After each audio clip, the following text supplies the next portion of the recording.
Hello everyone, welcome back to our channel. So in the last class we have discussed supply function. So आज की class में हम पढ़ने वाले हैं लॉ ऑफ सप्लाई यानी कि पूर्ति का नियम। तो चलिए स्टार्ट करते हैं।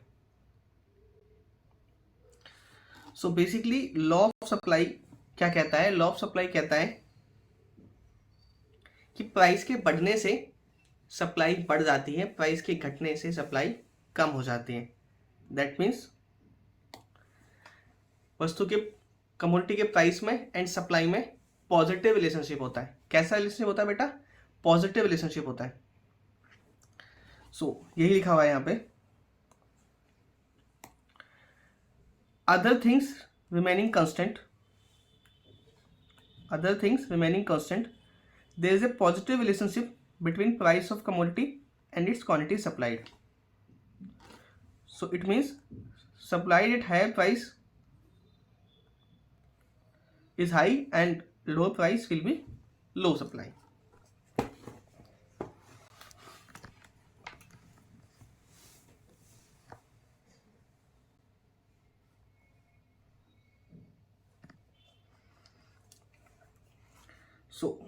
इसको एक टेबल से समझते हैं कि जब प्राइस 10 रुपये था तो सप्लाई कितना था हमारा 100 यूनिट्स। प्राइस इंक्रीज होकर 11 हो जाता है, सप्लाई हो जाता है 200, 12 पे सप्लाई हो जाता है 300। इसका मतलब प्राइस अगर बढ़ेगा तो सप्लाई भी बढ़ जाएगा, और अगर प्राइस हमारा घटेगा तो सप्लाई भी घट जाएगा। That means price and supply में पॉजिटिव रिलेशनशिप होता है। यहाँ पे एक मेन चीज जो लिखी हुई है वो है other things remaining constant. What are the other things? So हमने सप्लाई फंक्शन के अंदर पढ़ा था कि सप्लाई कमोडिटी की जो सप्लाई होती है वो डिपेंड करती है किस पर? एसएक्स डिपेंड करता है P X, P R, N F, P F, T, E X, T, G P. तो पी आर को छोड़ के ये जो बाकी सारी चीज़ें हैं, पी एक्स को छोड़ के P R, N F, P F, T, E X, G P, these are the other things. ये क्या है? यही लॉ ऑफ सप्लाई में अदर थिंग्स हैं।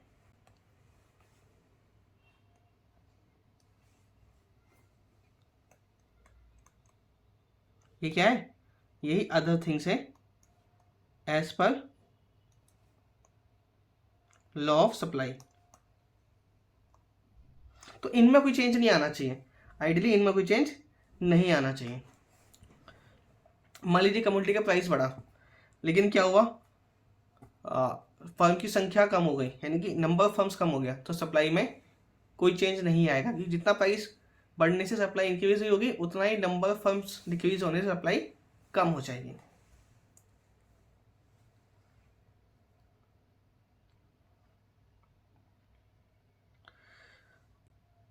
सप्लाई कर्व कैसा बनता है? सप्लाई कर्व, क्योंकि प्राइस के इंक्रीज होने से सप्लाई इंक्रीज होती है, तो सप्लाई कर्व हमारा पॉजिटिव स्लोप होता है। कैसा होता है? पॉजिटिव स्लोप होता है। लॉ ऑफ सप्लाई की एजम्पशन क्या है? जो अभी हमने यहाँ पढ़ी, ये सारी की सारी हमारी लॉ ऑफ सप्लाई की अजम्पशन है। जैसे कि फैक्टर्स के प्राइस में यानी कि एनएफ में कोई चेंज नहीं होना चाहिए, टेक्निक में कोई चेंज नहीं होना चाहिए, गोल ऑफ फर्म में कोई चेंज नहीं होना चाहिए, इसके अलावा प्राइस ऑफ रिलेटेड गुड्स में कोई चेंज नहीं होना चाहिए, and price of commodity near future यानी कि ईएक्स में भी कोई चेंज नहीं होना चाहिए। So these are the assumption of law of supply. Next बात करते हैं exception to the law of supply. Law of supply के एक्सेप्शन का मीनिंग क्या होता है? Just 1 minute.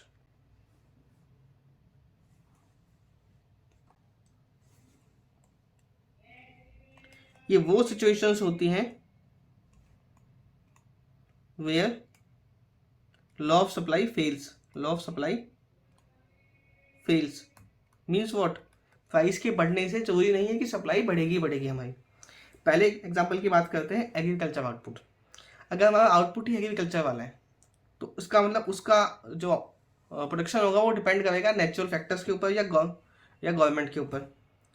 तो मान लीजिए कोई नेचुरल कॉलिमिटी आ जाती है, मान लीजिए गेहूँ है एग्जाम्पल के लिए। अब बाढ़ आ जाती है जिससे गेहूँ का जो उत्पादन था वो सारा का सारा गेहूँ की पैदावार खराब हो जाती है। तो क्या प्राइस बढ़ाएंगे तो सप्लाई बढ़ पाएगी? मैं किसान के पास जाता हूँ गेहूँ खरीदने के लिए, लास्ट ईयर का रेट था 2000 रुपीज़ कुंटल, मैं बोलता हूँ कि 3000 ले लो लेकिन मुझे 100 कुंटल चाहिए, उसके पास गेहूँ है ही नहीं देने के लिए। सो इन दैट केस क्या होगा, प्राइस के बढ़ने पर भी सप्लाई नहीं बढ़ेगी। प्राइस बढ़ रहा है, सप्लाई नहीं बढ़ रही है, तो लॉ ऑफ सप्लाई अप्लाई नहीं हो पाएगा।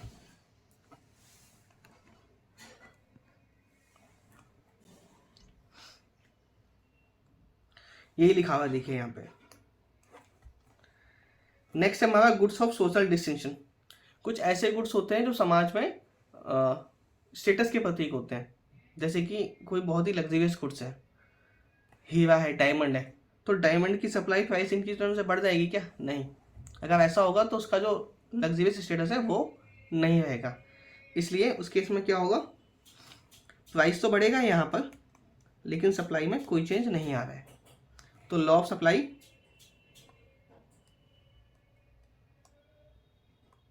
यहाँ पर फेल हो जा रहा है। नेक्स्ट है बेटा प्राइसेबल गुड्स। प्राइसेबल गुड्स क्या होते हैं, कुछ ऐसे गुड्स होते हैं जो बहुत जल्दी खराब हो जाते हैं, जैसे कि वेजिटेबल्स, फ्रूट्स हो गए कुछ। तो इस केस में क्या होगा, लोग उतना ही बनाते हैं जितना उनका डेली का सेल होता है, तो अगर प्राइस बढ़ाएंगे तब भी सप्लाई ज़्यादा नहीं बढ़ पाएगी क्योंकि उनके पास उतना उनका प्रोडक्शन ही नहीं होता है। या फिर इसमें एक और चीज़ हो सकती है कि अगर मान लीजिए मैं एक सेलर हूँ, मेरी सब्जी खराब होने वाली है, तो प्राइस जिस रेट पर मैं पहले बेच रहा था उससे भी कम पे अभी बेचूंगा, क्योंकि मुझे लगेगा अगर ख़राब हो जाएगी तो मुझे कुछ भी नहीं मिलेगा। So this is what seller may sell more of possible goods even at the lower price. तो यहाँ पे क्या हुआ, प्राइस तो बढ़ा, प्राइस घटा, लेकिन सप्लाई बढ़ गई, क्योंकि सेलर को इस चीज़ का रिस्क था कि वो गुड्स खराब हो जाएगी और उसको कुछ नहीं मिलेगा। सो यहाँ पे नेगेटिव रिलेशनशिप आया और लॉ ऑफ सप्लाई यहाँ पे फेल हो गया। So this was the law of supply. क्या कहता है, प्राइस एंड कमोडिटी की सप्लाई में पॉजिटिव रिलेशनशिप होता है, प्राइस बढ़ेगा सप्लाई बढ़ेगी, प्राइस घटेगा सप्लाई घट जाएगी। इसके 3 एक्सेप्शन है। नंबर 1 इज एग्रीकल्चर आउटपुट, क्योंकि नेचुरल क्वालिटी होगी तो प्रोडक्शन ज़्यादा नहीं होगा, सप्लाई नहीं बढ़ेगी प्राइस इंक्रीज होने पर। Number 2 is the goods of social distinction and number 3 is the priceable goods. Okay, मिलते हैं नेक्स्ट वीडियो में, बाय बाय।